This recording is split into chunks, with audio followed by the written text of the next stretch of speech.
역사 속 인물을 내 뇌 맘대로 씹고 뜯고 맛보고 즐기는 역사 뇌피셜 그놈 구화 시작하겠습니다.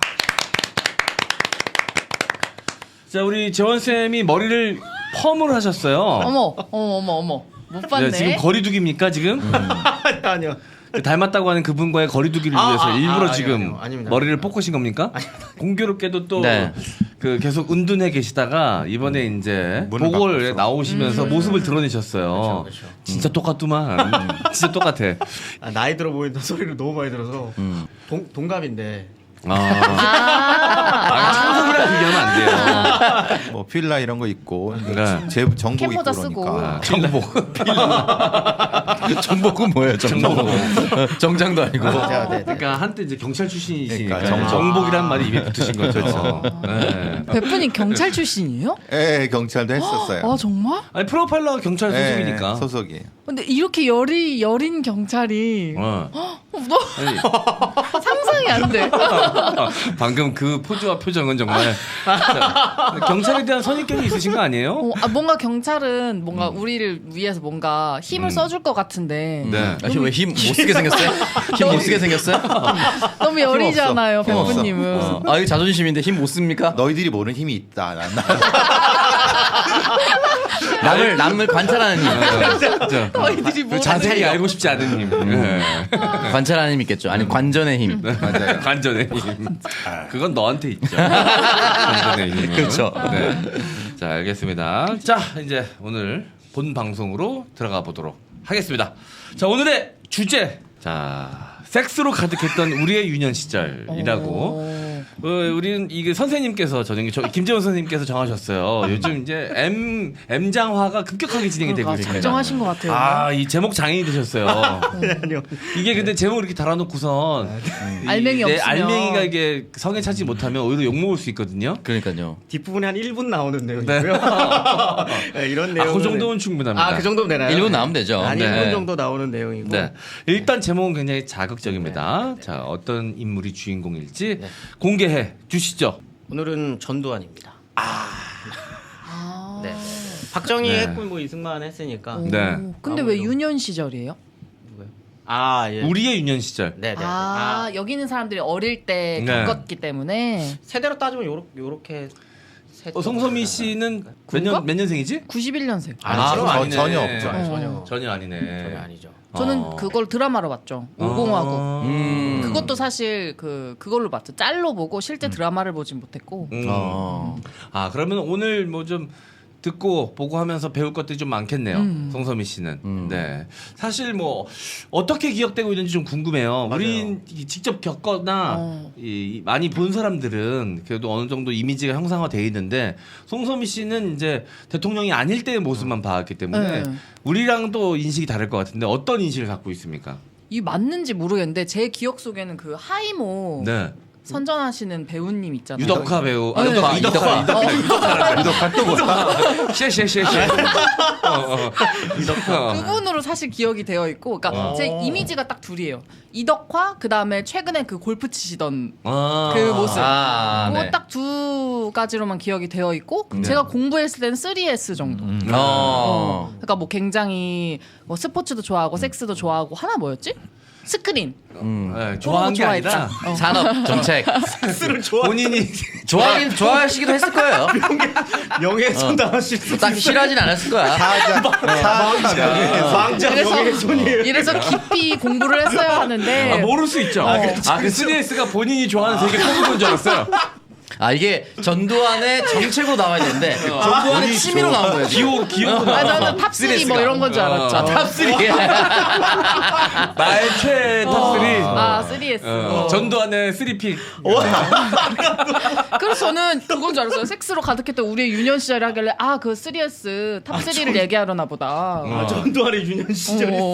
그래서 뭔가 오늘 송소민 씨 열심히 들으셔야겠네요. 예. 오해를 좀 풀어야겠네요. 그러니까 이렇게까지 그렇죠. 좀 모르시는 분들이 계실 수 있어요. 당연히 계실 수 있습니다. 왜냐하면 나중에 그냥 공부로 배우신 분들하고 그럼요. 그래도 조금이나마 그 정권 하에서 기억이 있으신 분들하고는 천지 차일 수 있거든요.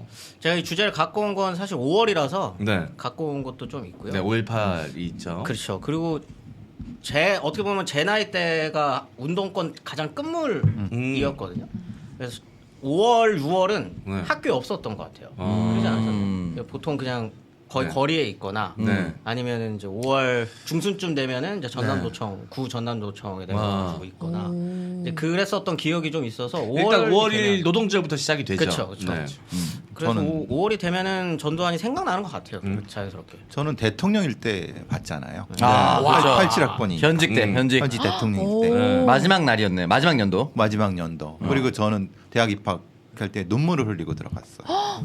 왜냐하면 입학식 하는데 밑에 체류탄이 쫙 깔려갖고 막 사과탄 조가리 막 해서 어떤 개새끼들이 이걸 모아서 막 했는데 너무 눈물이 나는 거예요. 그래서 막 내가 대학 오는데 너무 눈물이 나나 했더니 그게 아니라 체류탄이 올라와서 그랬다 그러더라고요. 그래서 실제 입학식 날까지도 그렇게. 그냥 그러니까 우리는 뭐 교문 박치기라고 해서 막 뭐 하고 나면은 빗자루를 쓱쓱 쓸고 말아요. 그러면 체류탄이 싹 깔려 있잖아요. 그럼 조금 걸으면 막 올라와요. 네, 그런 게 마지막 전두환의 마지막 연도가 87년도에 입학을 했었죠. 너무 충격적이다. 체류탄과 함께한 입학식이라는 게 그렇죠. 실제로 겪었다는 게 너무 충격적이네요. 제가 나이가 많은 건 아닙니다. 싫어서요. 그렇다고 적은 건 아닙니다. 그럼 많으신 거예요? 그래서 전두환에 대한 기억은 많죠. 근데 실제로는 근데 나중에 이제 그 제가 성북 경찰서에서도 일을 했었거든요. 근데 그 기억을 하는 거예요. 87년도에 내가 이 대학생 새끼들을 두들겨 팼다고 막 그래 거기 하는 경찰들이랑 내가 일을 같이 했었거든요. 쓸데없는 얘기를 하지 근데 어쨌든 근데 나이가 무서웠겠다. 많구나. 내가 대학생이었을 때 그 팼던 경찰들이랑 같이 일을 했다는 같이 거예요. 일을 했죠. 독특한 경험을 했죠. 네. 자, 알겠습니다. 오늘 그래서 그 경험에서 나온 이야기들도 또 더 되어져서 또 풍성한 이야기가 나오지 않을까 생각이 듭니다. 저희 처음 들어온 광고입니다. 사용하면 사랑하게 되고 사랑받게 되는 비디펌 신바이오틱스 구강 유산균 광고입니다. 성인의 약 64% 정도가 구취 문제로 고민 중이라고 합니다. 구취의 약 90%는 입속 세균 때문으로 입속 세균이 많을수록 입냄새는 심해진다고 하는데요. 따라서 요즘에는 유익균을 통해서 유해균을 억제해서 입속 미생물 균형을 맞춰서 건강한 구강을 유지시켜주는 구강 박테리아 테라피가 핫해지고 있다고 합니다. 대부분의 유산균이 캡슐이나 입안에서 녹여서 섭취하는 데 반해서 유젠러브 비디펌신 바이오틱스는 스프레이 타입으로 뿌려주는 유산균으로 필요할 때 필요한 장소에서 간편하게 사용할 수가 있습니다. 특히 알약 삼키는 것을 싫어하는 아이들에게 최고고요. 사용하면 사랑하게 되고 사랑을 받게 되는 신개념 유산균 네이버 쇼핑에서 유젠러브나 유젠러브 구강 유산균을 검색 부탁드리겠습니다. 자, 여기 이제 새로운 형태의 제품인데 유산균인데 입에다 뿌리는 스프레이 제품이고요. 네. 일석이조로 입 안에 있는 냄새를 유발할 수 있는 원인균들을 또 밸런스를 잡아서 네. 입 냄새까지도 제거해주면서 유산균까지 섭취할 수 있는 일석이조의 제품입니다. 신기하다. 네. 하루에 3, 4회 정도 뿌리면 되고요. 한 번에서 3번 정도 얼굴, 코, 구강에 분무해 주시면 된다고 해요. 자, 이게 어때요? 무생무치입니다. 그냥 물 아, 같아요. 진짜? 네. 그래서 역한 느낌도 전혀 없습니다. 전혀. 진짜 아무것도 안 그냥 물 나네? 같아요, 물. 네. 근데 이게 그러면 유산균을 먹은 것 같은 효과도 있고, 그러니까 장 건강에도 도움이 되겠죠. 네. 그리고 입안에 있는 이제 신기해. 냄새 나는 균들도 네. 잡아주니까 요거는 이제 편하게 갖고 다니시면서 관리를 하시면 될 것 같아요. 저 같은 경우는 또 불명예가 있지 않습니까? 실제로 그렇지 않은데 이제 짤짤의 쇼라는 프로그램에서 네. 구치장원이라는 캐릭터로 아, 활동을 입냄새가 하고 있기 난다고? 때문에 예. 입냄새가 난다라고 이제 오명을 씌워지. 캐릭터. 네. 네. 자, 그래서 인생이 족같아졌는데 보면 나한테 막 오셔가지고 그 위가 안 좋아서 그럴 수 있다고 진지하게 저한테 진지하게. 진지하게 얘기하시는 분들도 계시고 막 진짜인 줄 그래요. 알고. 처음 보는 분인데. 자, 그리고 뭐 밥을 제때 챙겨 먹어야 된다는 둥 뭐 별의별 조언을 다 하십니다. 건강 안 좋은 줄 알고. 예. 자, 요거 뿌리시면 그게 아무리 일을 열심히 닦아도 입안에서 뭔가 좀 단내 나시는 분들 있어요. 그쵸. 예, 그런 세균 문제 때문에 그럴 수 있거든요. 그것도 해결하시고 유산균까지 함께 섭취하시길 바라겠습니다. 자, 여러분들 많은 이용 부탁드릴게요. 어떻게 구매하면 되죠, 창석 씨? 네, 네이버 쇼핑에서 유젠러브나 또는 유젠러브 구강 유산균을 검색 부탁드리도록 하겠습니다. 비디펌 신바이오틱스입니다. 네. 네, 믿고 쓰는 완벽 기초 피부 케어 솔루션 아이세라입니다. 사방에서 불어오는 솜털 같은 꽃가루와 미세먼지로 붉어지고 또 예민해진 피부 고민을 아이세라로 날려보시기 바랍니다. 당김없이 완벽 세정을 자랑하는 아이세라 클렌징 폼과 생크림처럼 부드러운 발림성의 빙하 머드팩은요, 노폐물 제거 및 완벽한 모공 관리는 물론이고 미백 효과도 뛰어납니다. 그리고 자기 전에 놀라운 피테라의 비단결 같은 피부 관리, 아이세라 수면팩이면 더 이상 피부 기초 관리는 필요 없습니다.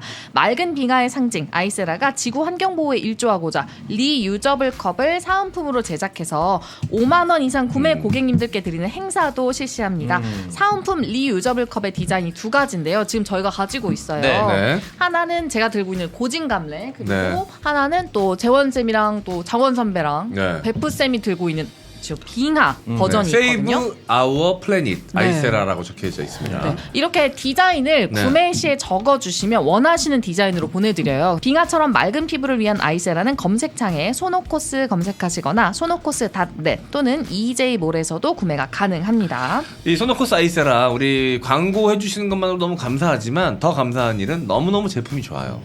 그래서 저희가 부끄러움 없이 자랑스럽게 광고할 수 있는 제품입니다. 자, 이 클렌징 폼도 그렇고 특히 수면팩 너무너무 좋고요. 게다가 조금만 부지런 떠시면 이 빙하 머드팩까지 하시면 정말 피부 관리는 이거 하나로 다 끝나신다고 보면 될 것 같습니다. 맞아요. 소노코스 아이세라 많은 이용 부탁드리겠습니다. 자, 그러면 시작해 보도록 하겠습니다. 어떤 인물인지에 대해서부터 이제 시작을 해보도록 하죠. 전두환은 특이한 인물이에요. 왜 특이하냐고 하면은 뭐 비슷합니다. 뭐 박정희 때도 그랬고 이승만 때도 그렇고, 뭐 이승만 같은 경우에는 이제 왕이 되고 싶었었던 사람이고, 이제 박정희 같은 경우에는 1등이 되고 싶었었던 네. 사람이라면, 이 사람은 대장이 되고 싶은 그런 사람이, 어디 가서든 대장 노릇을 해야 되는, 보스 기질이 있구나. 완전 그냥 어렸을 때부터 보스 기질이 조금 있었던 사람이고요. 네. 31년생입니다. 생각보다 나이가 많아요. 31년생이고 저도 이거 보고 좀 깜짝 놀랐는데 여러 번 찾아봤어요. 진짜인가? 네. 6남 5녀 중 4남. 그러니까 육남 오녀요? 네. 한 어머니예요? 네네. 그 중에 7째, 그러니까 4남인데 7째예요. 그러니까 좀 완전 중간에 껴있는. 그러네요. 11명의 자녀 중 7번째. 7번째. 정말 돋보이기 힘든 위치인데. 그렇죠. 그게 쌓여서 그랬는지. 아니, 그랬을 그래서 수도 있겠다. 어렸을 때부터 그래서 삭발을 했나? 그거 원래 머리가 없으셔서.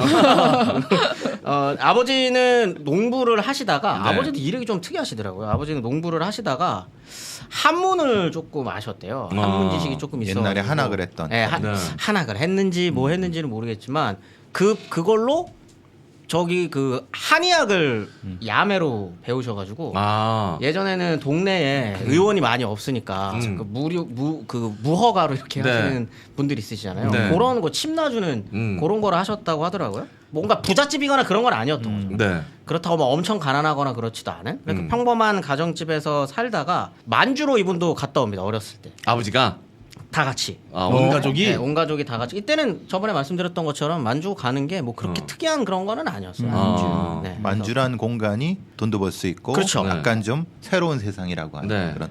만주 드림이라고 불렀어요. 그렇죠. 아메리카 드림처럼. 우리가 서부로 가자. 미국처럼. 어. 그때는 우리에 해서 만주로 가자. 만주러시가 있었군요. 그렇죠. 만주러 만주러 씨가 씨가 있었어서 네. 이 집도 이제 갔다가 다시 대구로 돌아옵니다. 그래서 대구에서 대구 공고를 네. 나오는데, 이때 별명이 땅딸보? 그러니까 이제 땅땅 해가지고 키는 작은데 네. 싸움 몸집은 잘하고. 좋은. 볼카노프스키 같은. 볼카노프스키요. 있어. 정찬성이랑 싸움을 했던 사람이 있어. 약간 짱돌과. 예, 완전 땅땅한 네. 그런 체격이었고, 깡다구가 좀 네, 있는. 깡다구도 좀 셌고, 네. 그다음에 축구부였는데 골키퍼를 네. 맡았던. 그러니까 유명하잖아요. 축구 되게 잘했다고 들었는데. 네, 축구광. 주장, 축구부 골키퍼, 축구광 네. 뭐 이렇게 얘기를 했죠. 유명한 썰이 있잖아요. 네.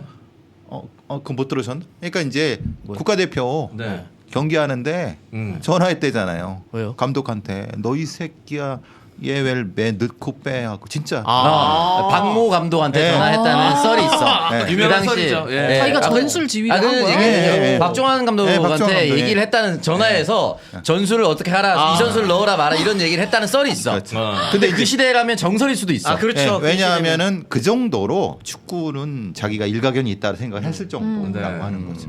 고등학교 졸업 무렵에 한국 전쟁이 터지는데 네. 그러니까 전쟁이 터지자마자 이때는 사관학교 말고 갑종학교라고 네. 그러니까 장교가 될 수 있는 다른 또 방법이 있었거든요. 네. 거기에 응시를 해가지고 합격했는데 이제 부모님 반대로 못 들어갔다가 네. 육군사관학교 이게 말이 많은데 1기로 입학을 해요. 네. 육군사관학교 1기 네. 들어갈 때는. 네. 근데 이게 나중에 1기부터 10기까지를 1기 이전에 들어왔었던 사람을 기수로 쳐주면서 11기가 돼요. 전두환의 친구들 입장에서는 화딱지가 났던 거죠. 자기네들이 창립기여야 되는데. 그렇죠. 그렇죠. 내가 1기라 그래가지고 입학을 했는데 왜 이 이전에 앞에 장교 그냥 사실 4년제가 아니었거든요. 네. 뭐 6개월에 만에 끝내는 경우도 있었고 교육을 정규가 아니었다고 생각하는 거죠. 이게 뭐 앞에 쌓여 있는 사람들 많. 제가 예전에 듣기는 무슨 뭐 신흥무관학교 뭐 광복고 맞아요. 등등등 뭐 이런 선배들이 있었던 거지. 그렇죠, 그렇죠. 근데 그걸 이제 그 뭐 전통성을 인정하는 의미에서 그렇죠. 그분들도 그분들 때부터 육사는 시작되었다라는 전통성 확보 차원에서 그렇죠. 편입을 시킨 건데 그렇죠. 실제 이제 11기가 된 1기들 전두환의 동기들은 이렇게 불만이었던 거구나. 그렇죠. 이게 나중에 뭐 그게 얼마나 연관성이 있는지는 모르겠는데 자기네들끼리 뭉치게 되는 중요한 요인이었다고 나중에 이제 사후에 이제 회고를 회고를 하죠. 하기도 합니다. 이게 51년 아까 61년 이건 51년도. 근데 이게 되게 웃긴 게 51년에 11기가 만들어지는 건데 생각을 해보시면은 한국 전쟁이라는 게 네. 50년부터 51년까지가 전쟁이 확 이렇게 네. 되는 거고 51년 중반이 넘어가면서부터는 사실 네. 휴전선에서 소강 이제 상태죠. 소강 상태로 접어든 상태거든요. 그러니까 이 11기가 입학하기 전에 진짜 그 1기부터 10기까지의 네. 군인들이 실전 경험은 훨씬 많은 거예요. 그렇겠죠. 네. 네. 많이 죽기도 했고. 네. 실제 전투 경험도 많고 진짜 군인들이라고 할 수 있겠네요. 그렇죠. 네. 근데 백전 노장들. 네. 11기 애들은 이때 그냥 교육을 받았던 애들, 교육생인 거죠. 한국 전쟁 때 교육생인 애들. 그러다 보니까 사실 자기네들이 불만이 있다라고 얘기를 해도 CR에 안 먹히게 되는 거예요. 왜냐하면 앞선 선배들이 네. 육군사관학교로 입학하지는 않았더라도 실전 경험부터 해가지고 모든 면에서 훨씬 압도적인 사람들이다 보니까 어쩔 수 없이 주눅들어 살아야 했었던 거죠. 근데 좀 육군사관학교 1기가 전두환을 싫어하시는 분들 입장에서 얘네를 이제 공부 못하는 애들, 네. 그다음에 막 이렇게 되게 멍청한 애들, 네. 원래 아까 말했었던 갑종학교 이런데 떨어져가지고 입학한 애들 막 이렇게 네. 생각을 하시는데 엘리트긴 엘리트입니다. 네. 그건 명확해요. 이때 네. 공부는 되게 잘했었던 네. 사람들이고 전두환 같은 경우에도 미국 유학을 엄청 다녀와요. 언제요? 육사 시절에? 육사 시절부터 졸업하고 그 까지. 이후에. 이후에도 거의 60년까지 그러니까 보통 한 7, 8년 동안은 미국 유학 생활을 계속합니다. 특수전 뭐 이런 거 수료 받아가지고 오고 네. 특전사 쪽 미국 특전사 가가지고 수료 받아가지고 오고 좀 엘리트로서 군내 안에서도 엘리트로서 이제 성장을 조금씩 이제 하는 거죠. 그러니까 이제 실제 6.25 때 실전 경험이 없으니까 그런 거를 이제 유학 갔다 오고 이런 걸로 그렇죠. 좀 보완하려고 했던 그렇죠. 노력이 있었구나. 그렇죠. 나중에 이제 요게 문제가 되는 게 우리가 이제 저강도 전쟁이라고 해서 네. 제3세계의 미국이 쿠데타를 일으키는 주 어떤 주력이 미국 심리대학교 출신들입니다. 맞아요. 그게 전두환 노태우 같은 그러니까 의도적으로 약간 실전 경험이 부족하지만은 불만이 있는 똑똑한 애들을 미국 내로 끌어들여서 뭔가 친미파를 만들려고 하는 이런 어떤 정책은 분명히 있었어요. 미국 네, 내에서. 남미라든가 이런 데 많이 나타납니다. 그거는 기본적으로 깔고 가야 돼. 전두환이 그것 때문에 갔다고 볼 수는 없지만은 미국의 정책 자체가 그렇다. 독립된 한국의 친미 정권에 대한 강력한 욕망 때문에 네. 여러 가지 군부 세력들을 끌어냈다는 건 확실하다. 그러니까 친미 쿠데타 세력을 각 나라에 좀 심어놓은 건 확실하죠. 그래서 그 외에 남미에서는 그걸로 쿠데타를 많이 일으키지 않습니까? 그럼 그 세력이 바로 이 세력이거든요. 네. 그게 육군 심리전 학교입니다. 그러니까 전두환이 수료했다고 하는. 그래서 그거의 정체에 대해서 많은 논란이 있습니다. 학문적 논란도 많습니다. 사실은. 논란이 있는 부분 또 짚어주셨습니다. 근데 이제 11기생들이 이제 아까 말한 그런 어떤 배경 속에서 네. 자기네들끼리 조금 뭉치기 시작해요. 아, 이게 이제 하나회라고. 네. 그 유명한 하나회가 이제 시작되는군요. 네. 근데 이제 하나회가 처음에는 5명으로 시작합니다. 5명. 오성회라고 이제 전두환, 최성택, 박병하, 노태우, 김복동 이렇게 이제 오성회. 네. 그리고 노태우가 여태 있었네요. 네, 처음부터 처음부터. 끈끈했죠. 끈끈했습니다. 처음부터 친한 친구였고 친한 친구인데 항상 달고 다니는. 그렇죠. 네. 약간 노태우는 네. 약간 학구파? 노태우는 실제로 공부하는 걸 되게 좋아했다고 하더라고요. 그래서 네. 그러니까 진짜로 전두환이 노태우를 달고 다녔다는 얘기가 있습니다. 아. 그러니까 가방 자기를- 못지로. 그렇죠. 자기를 받쳐줄 수 있는. 네. 이거는 실제로. 네. 그러니까 전두환의 심리적 특성을 볼 수 있는 특성 중에 하나로서 노태우의 위치를 좀 나중에 연구한 사람들이 있어요. 네. 노태우가 똑똑하니까 데리고 다닌 거예요? 그러니까 그런 것도 있을 수 있겠고 좀 뭐라고 하나 말씀하신 대로 가방 들이잡이 될 수도 있는 아니 거고. 이게 남자들 세계에선 딱 그런 그렇죠. 게 있어요. 예. 보스 기질이 있는 애들이 예, 있고 맞아요. 그 보스들 옆에서 이렇게 친구인데도 불문하고 이 권력 관계가 확실하게 네, 있어서 그래. 그 밑에서 이렇게 이렇게 따라다니면서 이제 허드렛 일 해주고 이제 쫄병 노릇하는 친구들이 있어요. 솔직히 맞아요. 있습니다. 그러니까 그런 지금- 관계였을 것 같아요. 그렇죠. 이 오성의 조직이라든가 이런 걸 봤을 때 분명히 그럴 가능성이 있다라고 보는 거죠. 근데 이게 처음에 오성회가 만들어지고 나서 5명밖에 안 되는데도 네.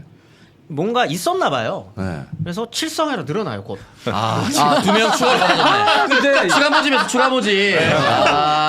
무슨 칠공주도 아니고 칠성이 뭐야? 일단 처음에는 굉장히 유치했네. 아니 되게 무슨 조직폭력배들도 아니고 어쨌든 군내 사조직이잖아요. 이때는 내 사조직이라고 얘기하기 친목 단체였겠지. 약간, 약간 단카방 정도 되겠네요. 친한 친구들끼리. 단톡방, 예. 단톡방? 단톡방이에요. 네. 단톡방인데 그 아까 이제 남자들 세계를 말씀해 주셨잖아요. 그런 거 있잖아요. 네. 끼리끼리 뭉쳐 다니는 네. 애들이 있는데 쟤네가 주류를 이렇게 형성하는 것 네. 같고 애들이 다 저기 들어가고 싶고 그렇죠. 저기 끼면은 뭐 있는 것 같고 있는 것 같고. 막 그런 단체를 만든 거예요. 약간 잘 나가는 그룹 같은 느낌. 그렇죠. 완전 잘 나와. 완전히 그냥 주름 잡고 다니는 거죠. 저는 전두환의 열등감이 이거를 그랬을 가능성이 있다고 봅니다. 어떤 몸도 열등감이죠? 작고 아. 소위 말하는 시골 출신이고 네. 이런 부분이 이런 조직 이게 되게 이상하잖아요. 또 똘망똘망한 놈들 다섯이잖아요. 근데 그게 그 뒤에 전두환의 출세에 큰 어떤 역할을 하게 되잖아요. 네. 그런 어떤 큰 영향을 하는 거죠. 그러니까 자기가 이제 또래에 비해서 같은 그룹에 있지만 조금 지능적으로 떨어진다라고 생각을 하거나 그러면은 대장들은 브레인을 몇 명 데리고 오고 아, 이 사람들의 물주가 돼주고 그렇죠. 쩐주가 돼주는 거지. 그럴 확률이 높아요. 왜냐면 전두환이 이 또래에서는 공부를 꼴등하거든요. 난 윤석열 대통령 얘기했던 건데 아. 똑같이 생각했구나. 두 분이 동갑이시고 생각이 일치하셨습니다. 한동훈 데려와서 똑똑한 애들 술 사줘, 밥 사줘, 머리 좋은 조직 앉혀주고 네. 똑같네요 나랑 생각이. 빌드업에 낚이셨네. 확실히 열망이 큰 자들은 그런 어떤 데는 네. 기가 막히게 파고듭니다. 그 조직도를 짜는 것도 저는 어떻게 보면 능력이라고 봅니다. 그렇죠. 예. 그렇죠. 김복동의 역할도 나중에 이제 말씀하시겠지만 상당히 역할이 있거든요. 김복동이 이 머리는 못 대도 이 부분에서 굉장히 역할을 많이 합니다. 하나의 역할을 많이 합니다. 네. 근데 이 칠성회가 네. 7명이 갑자기 이제 확 성장하게 되는 계기가 이제 5.16 쿠데타가 네. 되는 겁니다. 5.16 쿠데타가 터졌는데 이때 전두환은 유학을 갔다 와서 서울대학교 ROTC 네. 거기 그 교관으로 있었어요. 네. 근데 이제 쿠데타 소식을 들은 거죠. 네. 대위였거든요. 네. 진짜 이 사람은 이걸 들으면 너무 이 사람 진짜 권력에 대한 그 냄새를 맡는 게 네. 엄청났던 사람인 것 같거든요. 그냥 서울대학교 교관이었는데 ROTC 교관이었는데. 쿠데타 터지자마자 네. 그날 네. 당일날 육군 사관학교를 찾아갑니다. 육군 사관학교 찾아가서 네. 생도들을 네. 불러 모아요. 연병장의 집합. 대위밖에 안 되면서. 네. 깡도 연봉- 좋아해? 그러니까 선배니까. 대단한 깡이죠. 어. 자기 1기 졸업생이니까. 응. 야, 다 집합. 연봉장 집합. 그래서 연봉장 집합 시켜놓고 우리 이제 5.16 이때는 혁명이죠. 네. 5.16 군사 혁명을 지지하는 가두 시위를 해야 된다. 라고 이제 얘기를 했던 거죠. 근데 이제 말씀하신 것처럼 이제 대위밖에 안 되니까 교장이 있잖아요. 교장이 있거든요. 교수요원도 있고 다 있잖아요. 근데 교장이 그걸 듣더니 반대하는 거예요. 어. 이거는 그거 네 맘대로 그러면 안 되지. 네. 근데 일을 점점 키웁니다. 전도. 네. 그래서 이 소식이 이 서로 지금 육군 사관학교 안에서 이렇게 티격태격을 하고 있다라는 게 박정희 귀에 들어와요. 나름 전두환 입장에서는 좀 더 큰 배팅을 한 거냐. 진짜 크게 세게 때린 거죠. 요 인생 걸고 배팅한 거예요 어떻게 보면. 그 소식이 들리니까 둘 다 호출을 합니다. 박정희가.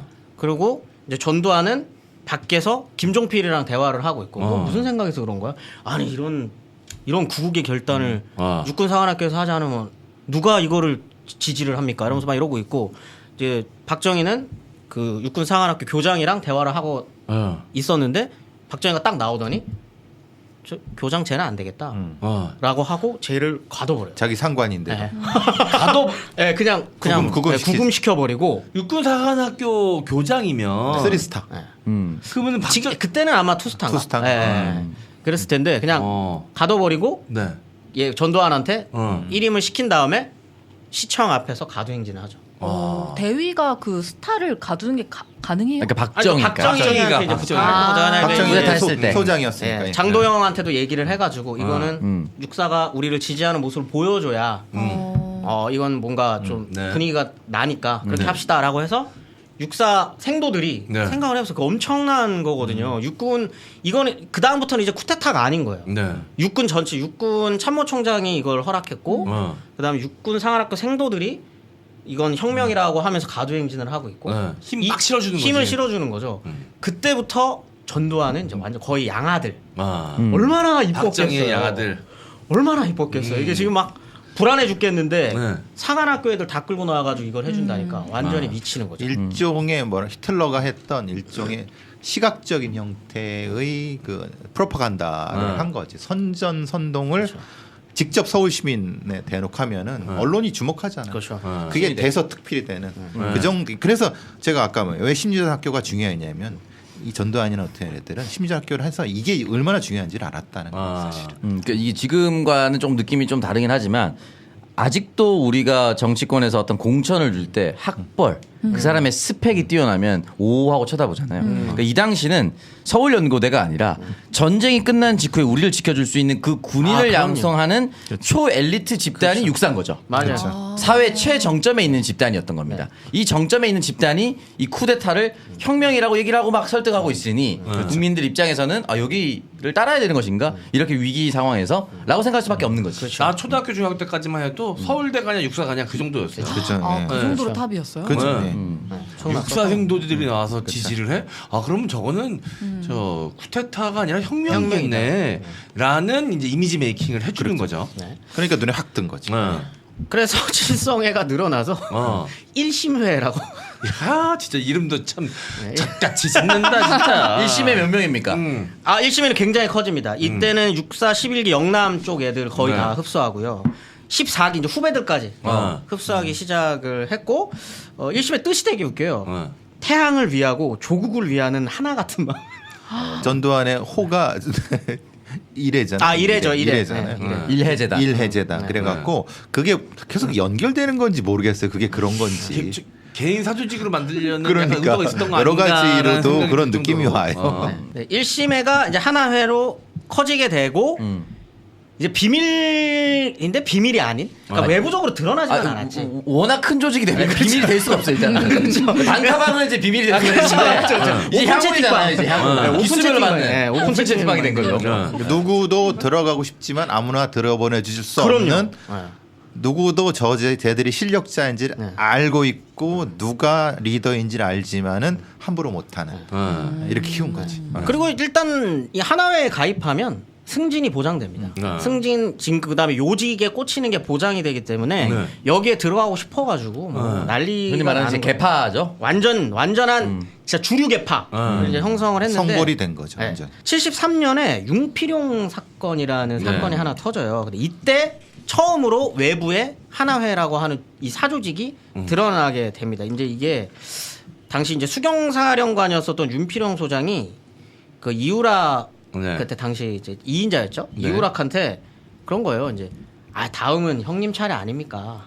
라고 했다가 박정희 귀에 들어가가지고 작살났었던 사건이거든요. 근데 이제 융필용도 하나회였어요. 그래서 이걸 수사하는 과정에서 하나회가 드러났는데 여기에 이제 조건들이 이제 다 까발려진 거예요. 이게 언론에 보도된 거예요. 회칙 같은 건가요? 그렇죠. 회칙이.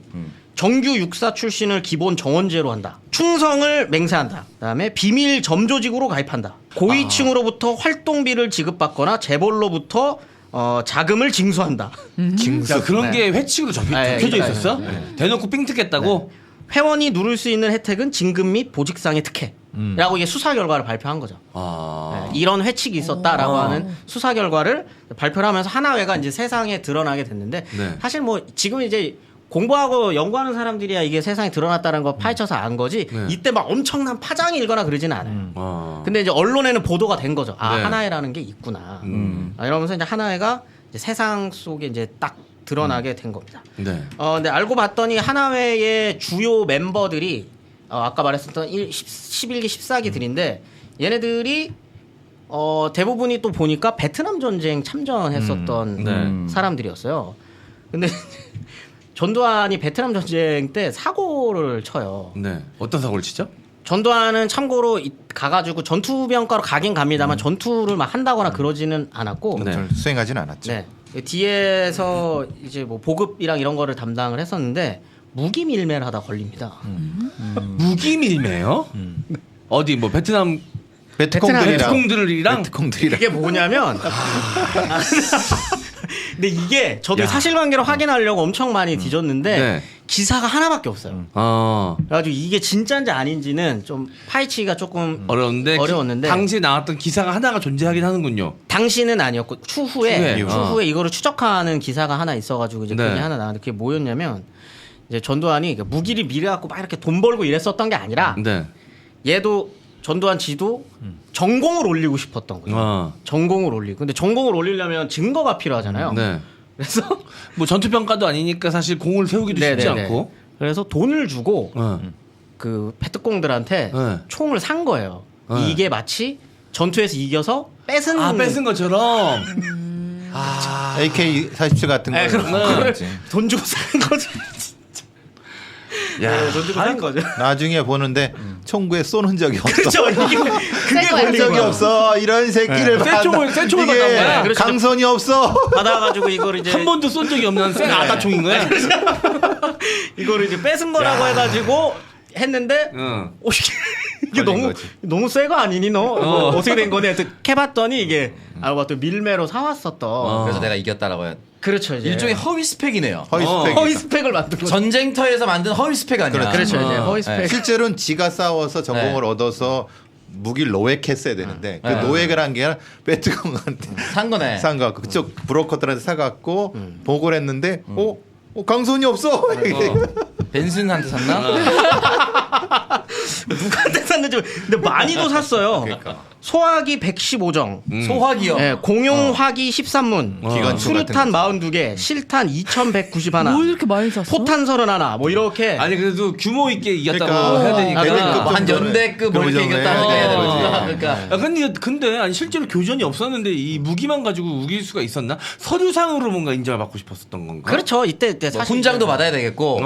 사실 그땐 게릴라전이었기 때문에 맞아요. 어디서 터진지 모르니까 그냥 우리가 이렇게 전투를 통해 가지고 승리를 거둔 다음에 이만큼 이렇게 딱 이게 포획을 해왔다 그러면 그게 전공이 될 수 있지. 너무 네, 없어 아니야. 보인다 근데.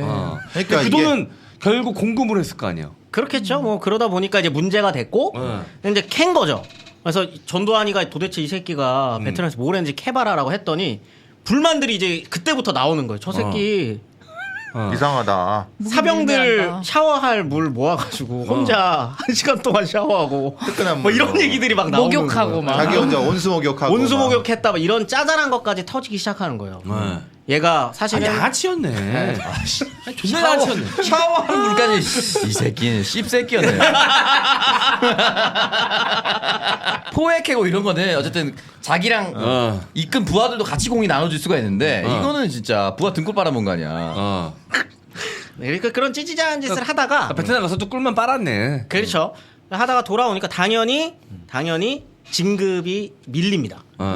근데 전두환한테는 이게 엄청난 충격이었어요. 왜냐하면 지금까지는 모든 정보 요직을 다 거쳐 동기생 중에 가장 먼저. 네, 제일 가장 먼저 했는데. 영관급도 제일 먼저 달고 요직은 요직대로 다 하고 그다음에 한 사건이 있었어요. 그 67년에 121 사태라고 네. 혹시 아시나요? 김신조. 김신조가 내려왔었던 사태. 그때 때 얘가 그 수경사에 있었는데 그 네. 대대장이었거든요. 네. 이때 청와대 경비를 맡는 대대장이었어요. 이게 과잉 충성을 하려고 박격포를 수십 개를 막 달아놔요. 저 박정희한테 잘 보이려고. 네. 우리 각하를 보여야 된다.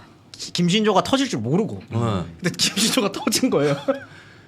실제로 건 또 네, 기가 막히네, 장난 아니었던 진짜. 거죠. 근데 그때 실제로 그 포에다가 그 조명탄. 조명탄을 엄청 쏴가지고 실제 심신조나 간첩들을 잡는데 도움이 됐어. 도움이 됐던 거예요. 그래서 박정희는 뭐 얘 너무 이뻐 죽는 거죠 얘가. 이거 일종의 이제 군사 의전인 거죠. 그렇죠. 그렇죠. 딱 그겁니다. 의전입니다. 의전. 의전. 아. 네. 그런 전두환이었기 때문에 이 진급 동기들에 비해서 진급이 하나 밀렸다. 이건 이제 엄청난 충격이에요. 근데 박정희가 얘를 진짜 좋아했었나 봐요. 군사 쿠데타 했을 때 네. 처음 왔었던 원년 멤버니까.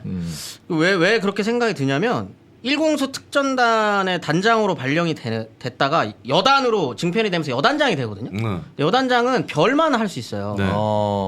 근데 대령인데 시켜요. 설이라는 이름을 붙여서. 특혜네 특혜. 설이. 네. 이게 전두환이 서리를 많이 합니다. 뒤에도 서리합니다. 네, 이게 아니 정권도 설이 있으니까. 서리했으니까. 갈 수 없는 자리인데 그냥 가요. 얘는 그냥 가요. 그래놓고 그냥 조금 있다가 또 승진 또 시켜주고. 원래 그러니까 그런 중정부장 서리까지도 네, 그도 했으니까. 했었죠. 최종적으로 맞는 게 보안사령관을 맞는 겁니다. 네. 그러니까 실제로 군인 정신으로 무장했다는 사람이라기보다는 그냥 자기 욕망, 권력 욕망으로 대장. 똘똘 뭉친 사람이었네 진짜. 그다음에 그 대우받는 거 좋아하고. 약간 의전. 네. 의전 받는 거 좋아해요. 아니 베트남 가서도 솔직히 거기서 정말 자기가 군인 정신으로 똘똘 뭉친 사람이었으면 그렇게 고생하는 사병들 목숨 걸고 싸우는 사병들 샤워물 모아가지고 지가 샤워하고 이런 짓거리 안 하지. 그 파월 사령관 최명진 장군 네. 얘기가 있잖아요. 예, 그 상관은 그렇게 하는데 밑에서는 그 지랄하고 있었던 거니까. 최명신 장군이 이제 사병묘역에 묻어달라고 했다. 그 사람. 아니, 군인이라고 하면 보통 제가 상상할 때는 되게 우직하고 뭔가 이렇게 든직한 이런 이미지인데 근데 풍기는 포스는 우직해요. 아니, 그 뒤에서 하는 짓이. 썰은 너무 막 무슨 조명탄 쏘고 샤워물 뺏고 너무 쪼잔한데요? 샤워물 뺏고 너무 없어 보였어. 생각해도 전쟁통에. 자 이거는 이제 조사 결과 나온 거기 때문에 아마 깎아내리려는 과장일 수도 있다는 거. 네. 이거 아니 내 생각 사병이 증언을 했을 거야 나중에. 억울해서 그럴 억울해서. 수도 있죠. 요 정도 짜잘한 거는 진짜 사병에서 나온 찐 사연일 수 있습니다. 예. 국군 보안사령관이라는 직책이 근데 이 시기만 하더라도 국군 보안사령관이면 네. 중정부장 다음이라고 생각하시면 됩니다. 네. 그러니까 사실상의 차지철 그다음에 김재규 그다음에 3인자가 된 거예요. 네. 검찰로 치면 약간 중앙지검장, 네. 서울중앙지검장 그렇죠. 같은. 완전 요지까지 왔었던 거죠. 영화로 접하신 분들 그 남산의 부장들 보면 거기 항상 앉아 있잖아요. 딱 네. 저 끝에 있죠. 네. 그게 아마 작전차장부입니까? 네. 경호시 작전차장부니까. 근데 그 이너서클이 그게 권신부죠. 네. 권력의 네. 심장이죠. 거기가. 이제 함부로 이제 쳐다보기는 힘들죠. 김재규를 함부로 쳐다보기는 힘들지만 이제 중정을 제외한 군내에서의 정보는 자기가 다 가질 수 있는 네. 그러니까 가장 요직이었다고 보시면 투스타지만 네. 가장 요직이었다고 보시면 되는데 이때 이제 다들 아시는 것처럼 79년에 11.6이 터지는 거죠. 네. 11.6이 터졌을 때 이건 정말 그 5.16 때랑 비슷하게 네. 머리가 이런 데는 진짜 특화돼서 돌아가는 사람인 것 자기 같아요. 살 길 찾고 네. 자기 이속 챙기는 거에는 아주 특화된 인물이었던 거군요. 머리를 굴려봤는데 근데 어쨌든 정성화가 계엄사령관이 됐고 근데 이제 자기가 짱구를 굴린 거죠. 생각해봤는데 근데 정성화 쟤 박정희 대통령 죽을 때 같이 있었던 놈 아니야? 육군 참모총장 정승화죠. 네. 육군 참모총장. 얘도 엮어야겠다. 음. 라고 하면서 왜냐면 위에를 쳐내야 자기가 올라가니까. 그렇죠. 얘를 쳐낼 생각을 이때부터 했던 것 같아요. 이때부터 했던 것 같아요. 그리고 이제 정승화한테 원래 모든 정보를 갖고 있는 사람은 중정인데 중정부장이 피의자가 됐으니 두 번째로 정보를 쥐고 흔들 수 있는 내가 이 수사본부장을 맡겠다. 라고 하면서 자기가 수사본부장을 맡거든요.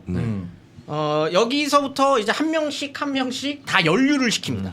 자기 위에 있는 사람을 다 연루시켜서 제껴나가기 시작하고 그 최종적인 게 12월 12일 날 정승화를 체포하면서 본인이 군내 최고 우두머리가 되는 이제 12.12 쿠데타를 일으키게 되는 거죠. 자기 위에 날린다는 거는 뭐 여러 번 느낌이 오네요. 네. 예전에 어떤 국회에 나와서 어떤 검찰이 야당 도와줄 일 있냐 하면서 네. 그 사람 날리면서 자기는 자천됐다가 다시 서울중앙지검장이 됐거든요. 왜요? 그거 있어. 나중에 집에 와서 찾아보면 생각이 날 거야. 처음 듣는 얘기라. 오, 멋있어. 근데 이게 참 묘하네요. 네. 진짜 이게 세력이 같은 그룹이 올라가려면 위에 날릴 명분을 만들어야 되는데 이 명분을 만들어서 위에를 싹 날려야 우리 그룹이 한꺼번에 다 올라가거든요. 그렇죠. 그럼 우리 그룹이 한꺼번에 올라가면 어떻게 되죠? 아래는 자동으로 우리한테 줄 섭니다. 그렇죠. 네. 그렇죠. 그거를 완벽하게 노리고 한 거다라고 보시는 분들도 있고 그런 것 같아요. 얻어 걸린 거다라고 보시는 분들도 있는데 아무튼 이 사람은 12.12 쿠데타로 이제 최고 정점에 자기가 본인이 쓰게 되는데 2개월 남짓한 시점에 사람들의 머릿속에는 전두환이라는 인물이 확실하게 각인되기 시작합니다. 왜냐하면 이 사람이 거의 이틀에 한 번꼴로 TV 앞에 나와가지고 수사 결과를 계속 발표해요. 근데 그게 사람들한테는 엄청난 빠우거든요. 그치. 지금 대통령이 죽었어요. 남바투 김재규는 피의자가 됐고 차이천 아예 날라갔고. 근데 난생 처음 듣는 언론에서는 전두환을 처음 듣는 거거든요. 사람들. 갑자기 머리 벗기진 누가 나와가지고 수사 결과를 이틀에 한 번씩 발표하면서 한 번 보면 잊기 어려운 얼굴이잖아. 네. 근데 그 화면을 잘 보시면은 히틀러와 스탈린이 했던 그 이른바 이미지 정치의 확실한 걸 보여줍니다. 가장 중앙에 합수본부장이 그쵸. 있고 그 주변에 이상하게 부하들이 도열해 있는데 집중도가 높은 상태에 아주 절도 있는 말만 하는 전두환이라고 하는 이미지를 신뢰감을 탁 주는 방식으로 합니다. 이게 확실한 프로파간다가 되죠. 그리고 이때는 뭐 아직 뭐 본인이 정치인으로서 그건 전두환으로 아니죠. 나선 게 아니었기 때문에 네. 이거를 보고할 때 오늘의 수사 결과를 발표한다 이러면서 발표해요. 반말로. 네, 그냥 이걸 완전히 딱 그냥 군이 군한테 얘기하는 것처럼 뭐 근데 그걸 온 국민이 다 바라보는. 보는 거죠. 생중계로. 되게 강압적으로 느껴졌겠다. 장난 아닌 거죠. 장난 아닌 거죠. 그러면서 근데 권위도가 함께 그렇죠. 생겼겠지. 가장 강력한 권위죠. 아니 자기보다 계급이 높은 참모총장도 다 있는데 투스타가 그러고 있으면은 누구를 최고로 보겠어요 국민들이. 가장 최고로 보는 거예요. 그런 잔대가리 하나는 진짜 기가 막히네. 엄청난 거죠. 네. 그리고 12.12 쿠데타 이후로는 군내에서 이제 최고가 됐기 때문에 네. 이제 더 이상 거칠 게 없어지는 거죠. 네. 근데 이제 그 이후부터 사람들이 의아해하기 시작합니다. 뭐지? 그렇죠. 쟤 뭐지? 그다음에 이제 갑자기 듣보잡이 갑툭 튀었으니까. 특히 제야의 민주화 운동 하시는 분들이라거나 이제 정치인분들, 뭐 김영삼, 김대중 네. 전 대통령 같은 분들이 뭐지? 쟤 뭐야? 이상한데? 라면서 이제 분위기가 조금씩 원하던 방향과 달라짐을 느끼기 시작해요. 사실 박정희 가고 났더니 그렇죠. 이제 좀 봄이 오나 했더니 그렇죠. 갑자기 전두환이라는 인물이 네. 튀어나오니까 이게 당황스러울 수밖에 없죠. 현대사 연구자들한테는 사실은 11.6이라고 하는 게 대단히 안타까운 사건이에요. 박정희가 죽어서가 안타까운 게 아니라 조금만 차라리 박정희가 오래 살았으면 네. 그렇죠. 시민들에 의해서 무너졌을 정권이라고 생각을 하거든요. 그때 분위기가 부마항쟁은 굉장히 이미 네. 부산 쪽은 무너졌고 그랬어야 박정희 신화가 만들어지지 않았을 거다라고 오히려 생각을 하는 거죠. 네, 그래서 그런 오히려 의미에서. 되게 시민들의 손에 의해서 끌어내려졌어야 되는데. 그럼 역사 완전히 바뀌었죠. 완전히. 네. 촛불 혁명 같이 그렇죠. 이렇게 그렇죠. 시민들의 손에 의해서. 네. 그렇기 때문에 11.6이 터졌을 때 많은 재야 운동을 하시는 분들이나 정치인 분들 같은 경우는 이제 유신이 끝났고 부산과 마산을 봐라. 지금 민주화의 이 열기가 전국적으로 퍼지고 있는데 이거를 잘 해야겠다라고 해서 분위기 엄청 좋았습니다. 분위기 엄청 좋고 이랬는데 갑자기 전두환이 12.15 쿠데타 일으키더니 주시하는 거죠. 얘네들 어떻게 가둘까? 이런 하면서 아예 이 사람들 정치 활동으로 묶기 시작을 했어요. 근데 시기가 12월 10일이라는 이 시기가 얼마나 좋은 시기냐면 대학생들 방학 때예요. 그렇죠. 그렇기 때문에 민자 운동이 일어날 수가 없는 시기였던 거죠. 그러니까 모이지를 못하니까. 네. 그러니까 이 상태로 3월까지 쭉 갑니다. 계속 탄압하고 근데 대학생들이 뭉쳐서 뭔가는 할 수 없는 상황. 그래서 그 상황을 이용해서 전두환은 지속적으로 탄압하고 억누르는 이런 분위기들이 이제 만들어지다가 이제 방학이 이제 끝나는 시점이 오는 거죠. 봄이 되니까 이제 그게 이른바 서울의 봄이라고 하는 이제 시점이 오고 전두환 대 시민 세력이 본격적으로 이제 격돌을 하게 되는 시점이 찾아온 거죠. 그게 이제 1980년 봄입니다. 전국에서 뭉쳐서 이제 전두환은 물러가라. 이제 구호가 그렇게 나오기 시작하고 전두환은 물러가라. 신군부는 물러가라. 하기 시작하는데 전두환은 신경 쓰지 않습니다. 그리고 이제 탱크를 이용해서 밀기 시작을 하는데 요게 이제 조금 아쉬운 사건이 서울에서 터지거든요. 그렇죠. 그게 이제 5월 16일 날 있었던 이제 서울역 후퇴, 네. 해군이라고 서울역 회군 네. 이때 서울에 있는 대학생들은 이제 그런 생각을 했었던 것 같아요. 뭐 서로 회고들이 다 다른데 네. 무서워서 진짜 죽일 것 같아가지고 네. 이제 회군했다라고 하는 분들도 있고 어떤 네. 분들은 설마 그렇게까지 하겠어? 이제 서로 약간 대타협이라는 네. 느낌으로 뭐 그래서 이제 회군했다는 분들도 있는데 아무튼 서울에 있는 대학생들이 전두환의 기세에 눌려서 회군을 선택을 하게 되거든요. 근데 전두환은 그거에 만족하지 않고 계엄령을 전국으로 확대시키면서 광주를 타겟팅하고 네. 광주 시민들은 그때 물러나지 않았거든요. 그래서 이제 그거를 이제 총과 칼로 네. 억누르면서 쿠데타를 다시 한번 일으키는 거죠. 그걸 보통 5.17 쿠데타라고 네. 합니다. 그때 당시 이제 서울역 회군에 관련됐던 분들이 그때 당시 이제 학생 회장으로 있었던 분들이 지금도 이제 정치인으로 남아 그렇죠. 계시잖아요. 심재철 학생회장. 그렇죠. 국민의힘 심재철. 국회의원. 그렇죠. 네. 그렇죠. 당시 회군을 예. 결정했던 그리고 반대했던 게 이제 유시민 이사장이었고요. 예. 5월 16일 날 그 얘기는 많이 있습니다. 근데 그 뒤에 나왔던 경찰 쪽 정보는 그겁니다. 이미 5월 16일 날 이 체포 명단이 다 나와 있었다. 즉 김대중 씨를 비롯해서 제야 그리고 학생운동 지도자들에 대한 체포 명단이 다 있었다. 그러니까 그거를 미리 알았다고 하면 절대 회군 못했을 것이다. 왜냐하면 이미 서울역에서 치고 나갔다고 하면 그 체포 명단에 이 경찰 아래쪽으로 내려보내지 못했을 것이고, 그러니까 전략적 실수다라는 네. 얘기도 있는데 확실한 거는 이미 5월 16일 날 체포 명단이 내려갔다는 건 확실한 겁니다. 이 썰이 너무 많은 게 맞아요. 서울역 해군을 심재철 학생회장이 이제 제일 앞에 나서다가 회군하자라고 얘기를 했는데 심재철이 이걸 혼자 결정할 수 있는 범위인가에 대해서 왜냐면 거기 제야 시민단체도 분명히 그렇죠. 있었을 거고 전임 학생회장들도 있었을 거고 흔히 말하는 선배 그룹이 있었단 말이죠. 그래서 선배 그룹들이 이거 정도만 해도 전두환은 물러갈 거다 해서 해군했다라는 썰이 하나 있고요. 두 번째는 씨발 이거 심재철 용되겠는데? 라는 내부의 시기 정치 현실입니다. 시기와 내부 질투와 총질. 알력이 있었을 것이다라고 얘기하는 것도 있습니다. 사실 여러 뭐 썰이에요. 학생운동 안에서도 그렇죠. 기존 정치권하고 똑같은 권력 투쟁이 그렇죠. 있거든. 네. 근데 이게 이제 정세 판단은 잘못한 건 네. 확실한 겁니다. 정세 판단은 목적이 맞아요. 이제 대한민국의 민주화라는 이제 그런 약간 목적이 있을 뿐이지 그 안에서 또 정치 시스템이 똑같이 돌아가기도 합니다. 그건 뭐 어쩔 수 없는 그래서 5월 17일 날 어. 대다수가 체포가 되죠. 네. 유시민 씨도 그때 뭐 네. 수배가 되고 그런데 대다수 체포가 된 거 그 정도로 빨리 움직일 수가 없다. 왜냐하면 그 이전에 이미 네. 계획이 다 있었다. 당연히 이제 그 5.16 쿠데타 이후로는 네. 이제 더 이상 그 누구도 전두환을 건들 수 없게 되고 네. 이제 최교화 자연스럽게 네. 예, 대통령 자리에서 내려오고 본인이 또 웃겨요. 선거 2번 해요. 선거 2번. 네. 네, 11대 대통령 선거 해가지고 먼저 한 번 대통령이 된 다음에 네.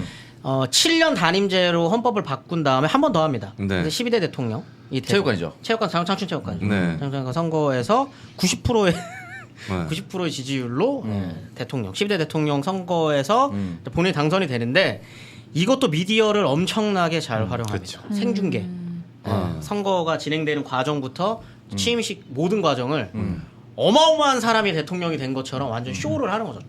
이게 80년대 약간 유튜브 라이브 한 거예요. 그렇죠. 그럼요. 어떻게 네. 보면은 채널이 많이 없었을 때잖아요. 그렇죠. 그 당시엔 특히나. 심지어 채널을 통폐합시켰기 때문에 네. 네, 뭐 이제는 볼 거는 KBS밖에 없는 거예요. 근데 KBS 딱 틀었더니 전두환이 90%의 딱 그걸로 딱 대통령이 돼가지고 90%면 부정투표 아니에요? 아니 그게 부정이 아니라 간선. 간선제였으니까. 국민들이 모두 투표한 게 아니라. 통일시대 국민의 체육관 대의원들을 모아놓고 거기서 마치 매우 민주적으로 투표하는 것처럼 투표함에 넣고 하는 걸 다 그 중계를 합니다. 보여주기만 보여주게 한 거구나. 하니까 국민들이 보기에는 뭐가 되는 것 같아. 대통령 맞네? 이런 걸 그런 보여주는. 광경을 처음 봤을 거 아니에요. 그렇게 그렇죠. 네, 화면에서. 그 예전에 박정희는 그렇게 했죠. 근데 그때도 그걸 생중계하진 않았죠. 근데 이거는 이 80년대를 이제 민주화 운동을 중심으로 놓고 봤을 때는 굉장히 엄혹하고 암울이지만 네. 88년 서울 올림픽을 기준으로 놓고 보면 명랑이거든요. 명랑 사회예요. 네. 겉으로 보기에는. 그렇지. 그래서 이때 이 취임식도 마찬가지입니다. 1TV에서는 KBS 1TV에서는 근엄하게 딱 축하 와 퍼레이드 쫙. 근데 ETV에서는 쇼 프로그램을 하고 있는데 네. 그거를 굉장히 명랑하게 어. 전두환 대통령이 당선되셨습니다. 축제 축제처럼 이렇게 네. 만들어 버리는 거죠. 그래 놓고 이제 정치를 시작하게 되는데 그게 이른바 이제 유화 정책이라고 네. 표현이 되는 이른바 자유화 조치들을 네. 시작을 하는 거죠. 이때 그래서 대한민국을 대표하는 에로 영화들이 이때 다 나왔죠. 그렇죠, 그렇죠. 송소미가 있었던 네. 전두환이 좋아하는 세 가지. 이때 쏟아져 나오는 거죠. 탑3 정책. 네. 전두환 최애 탑3 정책이 나오는 거예요.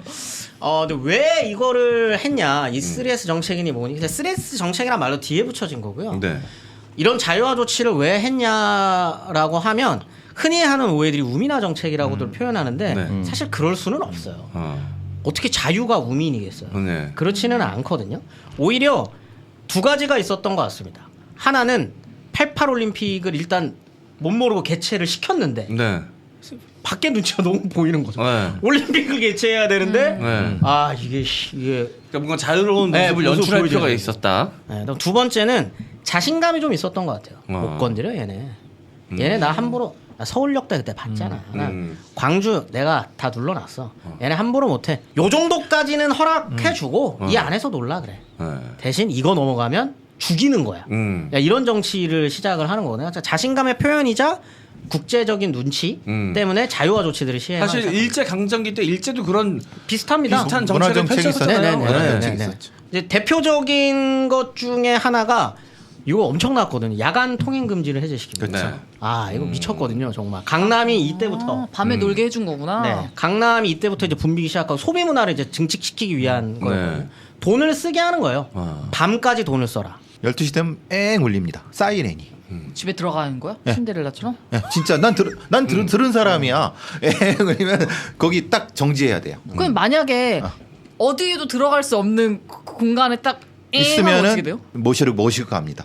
파출소로. 아, 그냥 거기 딱 멈춰 있어야 되는 네, 거예요? 왜냐하면 움직이면은 바로 체포가 되기 때문에 이렇게 되죠. 이때 결혼 많이 하셨다고 들었어요, 저. 그렇죠.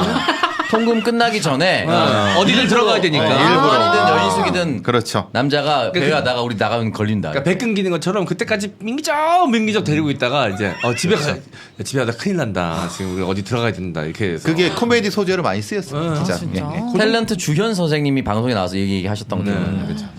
그 정도는 단기적으로 부활시킨 것도 나쁘지 않은 것 같아요. 우리 약간 이벤트로다가. 2년 전에 경험했잖아. 2년 동안 경험했잖아. 코로나 때문에. 그러니까. 10시에 나 끊기니까. 그러니까 우리- 들어가서 마시자. 맞네. 우리 같은 사람들이 뭐 방송하고 이러느라고 못 느꼈지만 뭐 20대 친구들은 오히려 그들만의 또 세계에서 홈파티를 또 많이 했다고 하더라고요. 그럴 수 있겠네요. 네. 그 다음에 또 정치적으로 따지면은 구금됐었던 정치 인사, 재야 인사들을 또 풀어주기도 해요. 풀어주기도 하고 대학생들한테 서클 같은 것들을 만들어도 된다. 뭐 이 정도로 풀어주기 이제 나중에 결국 발목을 잡죠. 이런 것들이 그런 것도 이제 풀기 시작하고 가장 메인에는 사실 이제 올림픽 준비에 여념이 없게 되면서 네. 문화적인 것들을 엄청 풀기 시작하거든요. 이제 준비를 시작을 하는 게 혹시 국풍 80일이라고 혹시 들어봤어요. 문화. 이게 아마 전국에 있는 모든 대학교 네. 대학생들 다 튀어나와서 맞습니다. 하는. 네. 그러면서 이제 강변 가요제, 그렇죠. MBC 가요제 그런 것들이 다 그때 부활을 하거나 나오게 이게 몇 되고 번 했었죠. 국풍 연도 붙여가지고. 연도 붙였고 81, 84 뭐 이렇게 붙여갖고 그게 뭔데요? 뭐? 여의도 옛날에는 여의도가 광장이었어요. 여의도 공원이 아니라 딱 여의도가 뻥 아니라. 뚫린 광장. 원래는 5.16 광장이라고 그렇죠. 해요. 5.16 광장이었죠. 거기에 전국에 있는 대학생들을 다 모아놓고 축제를 하는 거예요, 축제를. 연합 축제. 연합 축제. 연예인들 불러다 조용필 쇼 오고 이랬으면 되죠. 그러니까 진짜. 대학교 축제를 모든 같이 대학생을 하는 다 거예요. 모아놓고 여의도에서 다 했던 거지. 엄청 큰 행사였겠네. 근데 이제 이게 하나는 뭐 대학생들을 좀 단속하는 그렇죠. 측면도 있었을 텐데 신나게 놀게 해주는 그렇죠. 거예요. 완전 여기 흠뻑 한번 빠져. 그래 이때 당시 호시절인 것처럼 느끼게 해주려고. 그렇죠. 그렇죠. 이때 사진이 아니 그 동영상 같은 거 유튜브에 있거든요. 이때 80년대생들 노는 거 보면 기가 막히게 아까도 노시더라고요. 말했지만 이때는 채널이 단일화되어 있었기 때문에 늘 한쪽으로 몰 수가 있어요. 지금 생각하면은 인천 락 페스티벌, 펜타포드, 자라선 그렇죠. 페스티벌, 그렇죠. 민트 페스티벌을 모두 모아서 여기서 하는 거야.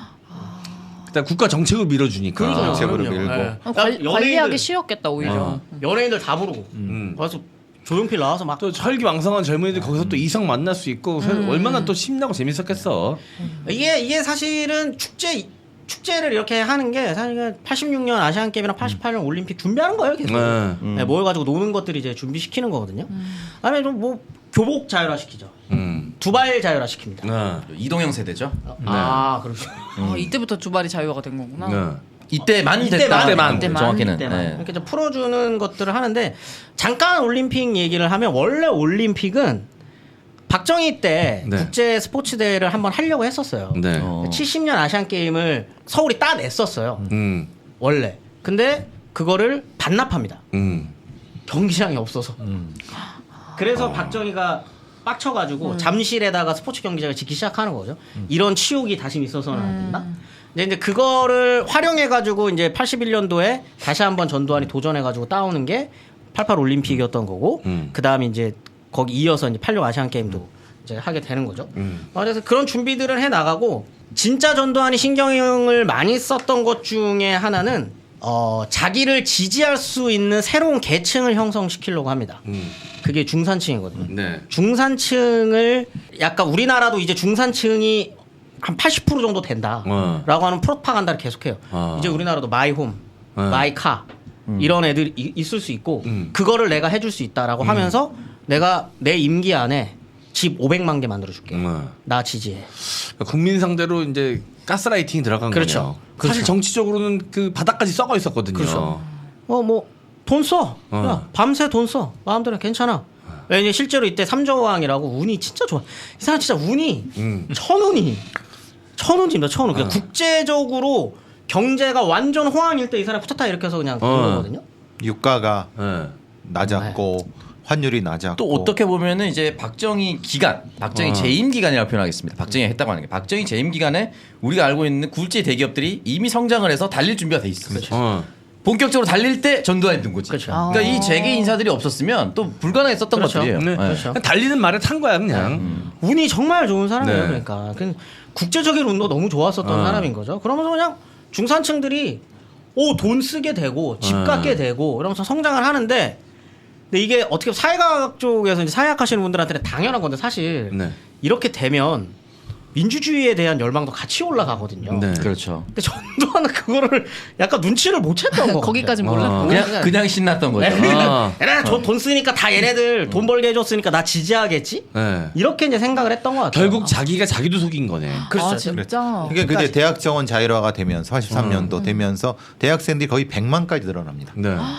그러니까 대학이 상당히 늘어나니까 그들이 대학으로 가면서 자연스럽게 의식화가 되는 그렇게 거다. 됐는데 이 전두환 생각은 자연스럽게 대학생이 되고 이렇게 되면 중산층 형성될 거라고 생각했는데 그 전 단계가 있다는 걸 몰랐을 수도 있는 거죠. 저는 약간 오해를 한 게 이렇게 유흥을 즐기게 하면 그 젊은 친구들이 정치에서 관심을 끊겠지라고 의도한 거라고 생각했는데 그렇지 민주주의가 않아요. 같이 커진 거예요. 시민들이 그렇게 생각보다 바보 같지 않아요. 왜냐면 이렇게 놀거리를 주잖아요.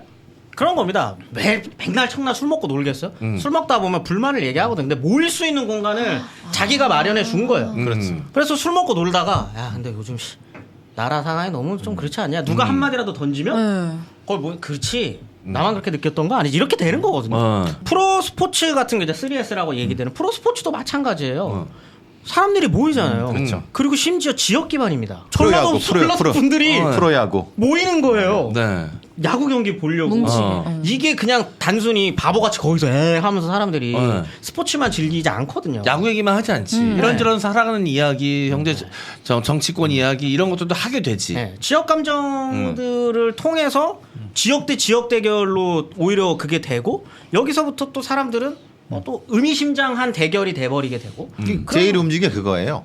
해태 타이거스 이 야구 경기 있을 때 전경들이 바짝 긴장합니다. 그럼, 당연하죠. 거기 네. 해태 타이거 경기가 서울에서 있으면 아주 그냥 머리 터지는 거예요. 왜냐면 거기서 나왔던 관중들이 이제 아 광주분들이 모이니까. 그렇죠. 그렇게 되면서 이제 그 술 드시고 막 그러면서 이제 이런 정치 얘기를 하기 시작하면 그러니까 굉장히 신경을 많이 써요. 전두환의 만행을 얘기하고 그 얘기를 하게 되는 그게- 전파할까봐 이제 우려했다는 거예요. 근데 그게 이제 아니 자연스럽게 될 수밖에 없잖아요, 사실은. 네. 어떻게 하나만 막아. 그렇죠. 사람의 네. 마음을. 얘기하신 그 3S 중에 섹스 네. 라고 얘기하는 이제 스크린에 포함도 되고 에러 영화가 만들어지는 것도 사실은 되게 웃긴 거예요. 영화를 마음대로 만들 수 있는 틀은 만들어 놓고 주제를 세게 하는 거예요. 요 얘기까지만 해. 근데 이제 막 지원을 하거든. 영화 많이 만들어. 그래서 돈 쓰게 해야지. 사람들 극장으로 오게 해야 될 거 아니야. 그래서 영화 산업은 부흥이 되는데 네. 만들 수 있는 영화는 너무 한정적인 거예요. 그러니까 비슷비슷한 것들이 엄청 주제가 나왔구나. 한정돼 그래서 그러니까 그 많은 돈으로 찍을 수 있는 게 에로 영화밖에 없는 거예요. 그러니까 이제 에로 영화가 양산이 되는 게 일부러 사람들을 섹스에 미치게 해라 이런 게 아니고 영화 산업은 부흥시켜 놓고 주제는 세게 때리니까 만들 수 있는 장르가 한정적인. 한정적인. 온 동네 부인 시리즈 여기 다 나오잖아요. 네. 1, 2, 3 계속 나오는 거 아니에요? 뭔가 사회 문제제기나 뭐 이런 것들은 절대 할 수 없으니. 무릎과 무릎 사이, 네. 뽕, 어우동, 땡볕. 아, 뽕도 있대구나. 충무로에 그 뭐라나 그걸 그러고 찍을 수 있는 그게 뭐 스튜디오 비슷한데 그 소리 내는 거 있잖아요. 그 배드씬 안 보이는 그 가리는 거기까지만 해. 그걸 전문적으로 하는 사람들도 있고 그땐 그랬다고 그러더라고요. 그냥 찍어내야 되니까요. 찍어내야 되니. 그리고 찍어내서 상영관을 올리면 왜 밤새 영화 틀 수 있으니까 찍어내면은 돈이 되는데 그 돈은 도는데. 그래서 이 영화 산업에 종사하시는 분들 입장에서는 빨리 찍어서 내야 되는데 다작할 수 있는 그래서 가장 좋은 대단히 게 양상이면 에로 영화예요. 제가 영사 기사였지 않습니까? 아 그래요? 정말요? 그래서 편집하는 거, 네. 필름 편집하는 거 제가. 네. 그러니까 그 장면을 잘라내, 요거 잘라 잘라서 그냥 붙이는. 붙이면 네, 바로 연결되니까. 그렇게 하거든요. 그게 제가 89년도까지 그걸 했었죠. 아르바이트로 하신 거예요? 저희 집에서 저기 삼류 영화관을 했었죠. 영화가 나였어요? 네, 제가 화랑극장에 유지의 아들이. 아니 그때는 그런 게 있었어요.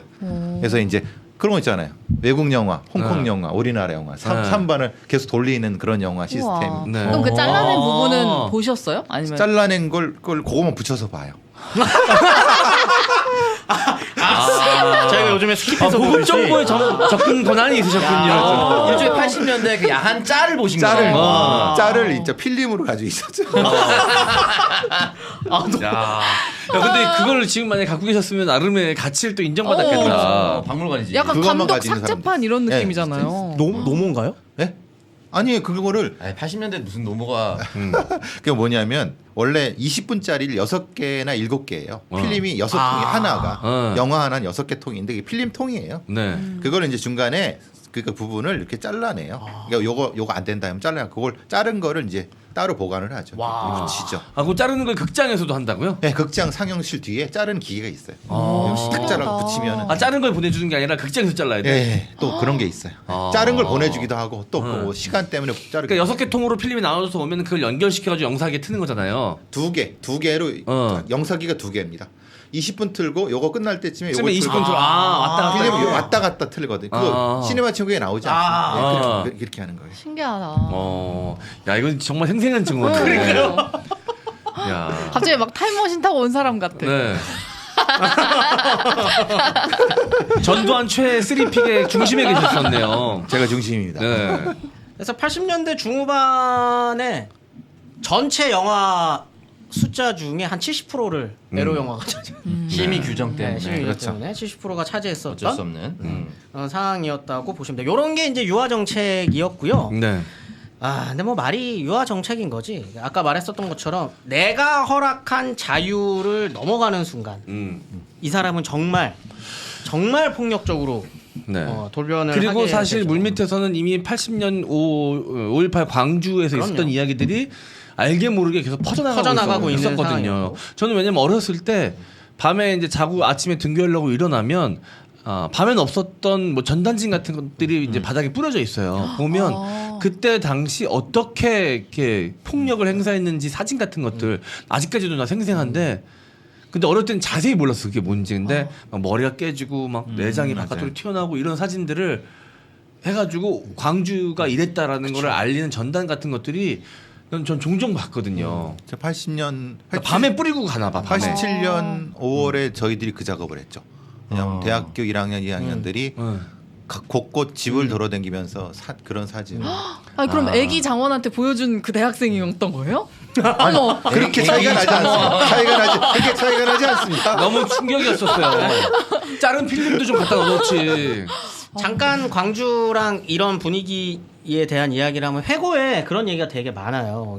이게 사실 서울역 회군과도 연결이 되는 건데 이제 서울역 회군 때 본인들은 서울에 있는 대학생들은 결국은 어떻게 보면 후퇴를 한 거잖아요. 네. 후퇴를 했는데 희생양이 광주가 됐었던 거고. 그러니까 그 피해 의식과 그러니까 이들 서울에 있는 대학생들도 트라우마를 앓는 거죠.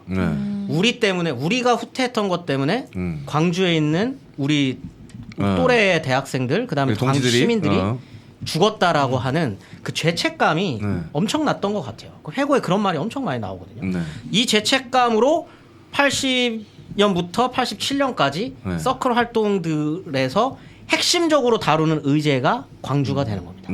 그래서 이제 이거를 지속적으로 이제 서클에서 이제 민주화 운동을 하시는 분들은 이 얘기를 계속적으로 이제 시민들한테 알리려고 했었던 것도 그것 때문이었던 거예요. 그때 나왔던 게 죽음을 넘어 시대의 어둠을 넘어라고 그렇죠. 하는 그 유명한 그걸 가지고 그 트라우마가 저 때까지 왔거든요. 87년까지도 광주에 대한 부채라고 저희는 표현했습니다. 네. 그러다 보니까 이런 조금의 넓어진 자유, 얕지만 생긴 자유 때문에 야당이 폭발적으로 성장해요. 당연하죠. 중산층이 자기 편을 들어줄 줄 알았는데 폭발적으로 야당이 성장하기 시작합니다. 그러면서 이제 김영삼, 김대중 물론 가택연금 중이긴 했지만 인기가 다시 올라가고 그다음에 이제 김영삼을 중심으로 또 한 번 뭉치기도 하고 막 이런 식이 나오면서 이제 여기서 야당에서 이제 한 발 더 나가기 시작하는 거죠. 자, 직선제 이제 가자. 이제 전두환은 내려와라. 이제 직선제로 간다 우리는. 해서 시작이 되는 게 이제 직선제 운동이 되는 거고요. 그게 이제 86년부터 시작되는 거고. 86년부터 이제 시작이 되다가 다들 아시는 것처럼 이제 박종철 열사가 돌아가시게 되고 그러면서 다시 한번 그게 사람들한테 분노를 유발하게 되고 그다음에 시민사회에 퍼지게 되고 그것을 또 힘에 업어서 이제 야당 정치 야당 인사들이 이제 다시 한번 더 큰 목소리를 내기 시작하게 되는 게 87년의 상황인 거고요. 근데 당연히 전두환은 그 말을 듣지 않습니다. 왜냐면 지금 뭐 너무나도 자기 딴에는 환상에 빠져 있는 거예요. 나라 지금 엄청 나라 잘 살고 있죠. 이제 중산층들이 자기 편일 거라고 생각하고 있는 거죠. 그런 상황에서 갑자기 직선제 안 해. 그럼 이제 호헌 지금의 헌법을 고치지 않겠다라고 하는 발언을 하고 이게 또 이제 시민사회에서 엄청난 화를 일으키게 되면서 우리가 이제 알고 있는 이제 6월 항쟁으로 나아가게 되고 그 6월 항쟁으로 전두환이 물러나게 되는 겁니다. 그 이야기는 또 이제 영화 1987을 통해서 많이들 접하셔서 알고 계실 것 같습니다. 근데 이 전두환이 했던 것들이 이제 언론을 잘 이용하기도 했지만 엄청나게 억압하기도 했잖아요. 그렇죠. 언론 통제가 어마무시했었죠. 언론 통제 수준이 아니라 이렇게 그 통제 갖고 있는 거예요, 그냥. 소유죠, 소유. 왜냐면 어차피 이제 민영은 없으니까요. 다 철폐시켜버리고 자기가 관할 안에 두는 거니까. 다 통폐합시켰죠. 흔히 얘기하는 땡전 뉴스.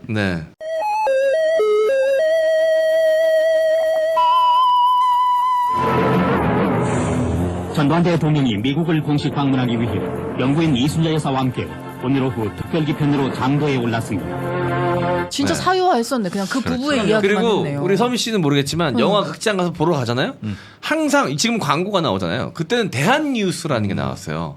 그러면 대통령의 일거수일투족을 영화 보러 가면 대한뉴스로 접해야 돼. 브이로그처럼 전두환께서는 오늘도 어디를 방문하셔서 뭐 이거를 그 다큐멘터리처럼 대한뉴스가 있어. 그걸 보고 영화를 봐야 돼.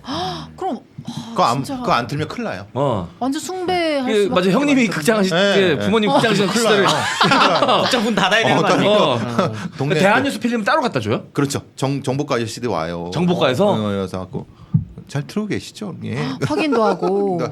확인해야지. 확인해야죠. 확인해야죠. 그들 입장에서는. 근데 이게 그렇게만 하는 게 아니고 아까 말했었던 것처럼 한편으로는 명랑해요. 이런 겉으로는 이런 쇼 프로그램에서 명랑 운동회 모르세요? MBC 명당. 명랑 운동회. 변웅전. 뭐 이런 그냥 너무 지금 우리나라는 정말 그 전형적으로 보여주는 노래가 대한민국 정수라. 이거든요. 그 건전가요인데 건전가요. 원래 건전가요라는 게 가요는- 있었잖아요. 그 판을 내면은 B면에는 네. A면인가? B면에는 꼭 국가를 찬양하는 정권을 찬양하는 딱 노래들로 하나만. 네. 하는 면이 있어야 되거든요. 거기서 초히트를 쳤었던 게 대한민국인데 하늘에 정설아. 조각구름 떠 있고, 어. 예. 이게 강물에는 유람선 떠 있고, 내가 못할 게 뭐가 있는가? 서울도 아마 네, 그런 거잖아요. 그렇죠. 맞습니다. 서울 아름다운 이 도시 그냥 계속 이제 태평가만 부르는 거야. 근데 그거를 법적으로 정해놨었어요. 9시 뉴스에서는 전두환이 이렇게 했다라는 거를 대대적으로 홍보해주고 쇼 프로그램에서는 지금 우리나라가 너무 명랑하고 너무 잘 살고 있고 이런 사회고 이렇게 그냥 겉으로 포장을 해놓는 거죠. 겉으로 포장. 이러면 사람들이 자기 편이 돼줄 거라고 생각을 했었던 거죠. 국민들을 바보로 만들려고 했었는데 실제로는 그게 아니라 오히려 다른 정치적 자유의 폭발성으로 나타났다라고 나온 거죠. 사실 지금 젊은 친구들은 태어나기 전 일이잖아요. 이게 다. 그러니까 막 그 어른들이 뭐 역사를 알아야 정치를 알지 이런 얘기 할 때 약간 뜬구름 잡는 얘기, 나쁜 놈인 건 알겠지만 와닿지는 않는 이랬거든요. 근데 얘기 들어보니까 여기 실존 인물이 여기 있고 너무 실존 인물까지 됐어. 화석이야 화석.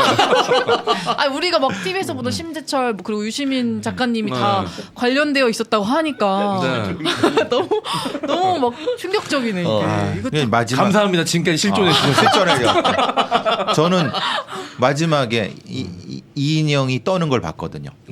이인영이 6월 18일 날 이 쿠데타 일어난다. 87년에 고대 총학생회장이었잖아요. 네. 전대협 의장이었고 네. 벌벌 떨더라고 이 양반이. 근데 왜 아니야 6월 18일 날 이제 87년 항쟁의 끝으로 가면서 하면서 이제 이게 그때 소문이 이 전두환이가 이럴 놈이 아니다. 그렇죠. 탱크 몰고 이미 저 의정부 바깥에서 이제 기계화 사단이 준비 중이다. 그러면 그 이제 시위 끝내고 와서 우리는 어떻게 할 것이냐. 이제 팍 갈렸죠. 뭐 이런 얘기가 할 때 그 인영이 형, 우리 인영이 형이 막 그 서울역 회군 때와 똑같은 논쟁이 또 벌어진 거죠. 근데 그 사람들이 근데 한 번에 학습 효과가 있었잖아. 근데. 그렇죠. 그래서 그 물러서지 않은 것이 결국은 그나마 얻어낸 거죠.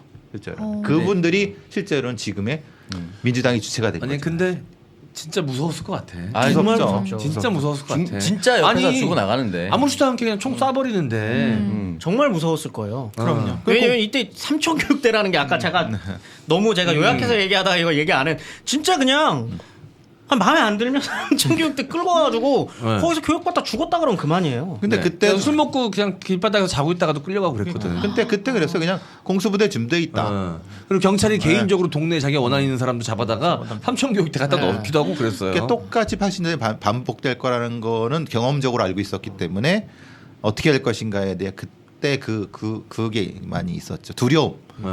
그 두려움을 전두환이 극복했잖아요, 근데. 그죠. 그것이 이제 그 극복하게 된 거는 80년의 피를 보고서야 극복한 것이 아쉬운 거죠. 사실. 그렇긴 하죠. 근데 전두환이 그거를 이게 뭔가 시민들의 요구나 요태우랑 전두환이 시민들의 요구를 들어주고 싶어서 그랬다기보다는 제일 컸던 건 올림픽이에요. 올림픽을 앞두고 와 이랬다가는 노태우 입장에서 다음은 그렇죠. 나여야 되는데 그래서 그런 거지. 와 야 두하나 이건 좀 아니지 않니? 나도 좀 해야 되는데 내가 올림픽 때 내가 대통령인데 나 이렇게 욕 먹으면서 대통령 하고 싶지 않다. 뭐 이런 느낌으로 간 거지.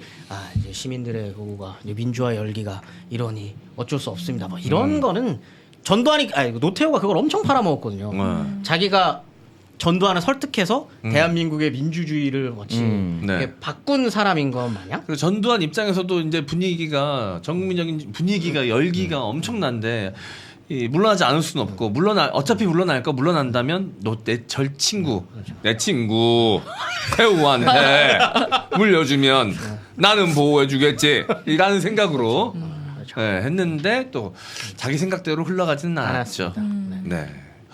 전두환 이야기를 또 이렇게 쭉 훑어봤습니다. 예. 아마 많은 분들이 아는 이야기였을 것 같고요. 또 중간중간 모르시는 이야기들도 등장을 했을 것 같습니다. 근데 또 우리 배 교수님께서 당시에 또 집에서 극장을 운영하고 이러면서 살아있는 이야기들이 싹싹 들어가니까 놀이터가 당시 영상이사 배상훈 기사가 직접 얘기한 거 아닙니까? 고마운 인생을 살아주셨어요. 또 87년 또 87학번이야. 87학번이시고. 그러니까 격동의 삶을 살고 있었네. 그렇죠. 네. 필름을 모았어야 되는데. 알아내지시네요 갑자기. 자 이렇게 전두환 이야기를 나눠봤습니다. 사실 이 방송이 업로드가 되고 나면 아마 며칠 지나고 나서 이제 5.18일 겁니다.